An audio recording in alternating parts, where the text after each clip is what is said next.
آج کی latest news digital آئی پر supreme court کی پریکٹس اینڈ پروسیجر ایکٹ برقرار رکھنے کا فیصلہ 10 جج نے ایکٹ کے حق میں فیصلہ دے دیا، 5 نے مخالفت کی، ایکٹ نافذ ہو گیا۔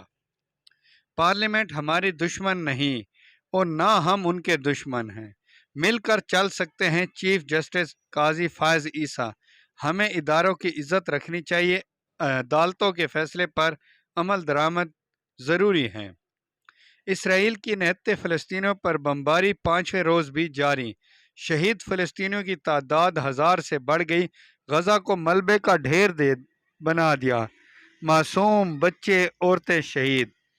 غزہ اور اس کے ارد گرد لڑائی بند ہونی چاہیے، سعودی عرب۔ ادھر چین کا بھی جنگ بندی پر زور، دنیا کے مختلف ممالک میں فلسطینیوں کے حق میں مظاہرے۔ شکارپور کوٹ شاہوں میں ڈاکوؤں کا پولیس چوکی پر حملہ، چوکی سے ایس ایچ او سمیت 5 پولیس اہلکار اغوا۔